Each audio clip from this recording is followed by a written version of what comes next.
ఇడుముక్కల శ్రీ అష్టలక్ష్మి గోశాలలో మన గోశాల సంతతిలో ఇంకో 2 పెరిగినాయి. మరి మన గోశాలలో అయినటువంటి చిన్న గంగ అనే గోమాతకు నిన్న రాత్రి ఈ దూడ జన్మించింది. నిన్న ఇదే సమయానికి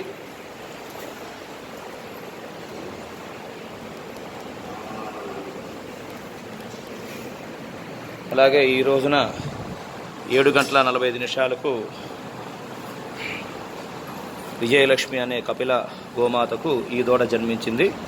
జై గోమాత, జై గోమాత, జై గోమాత.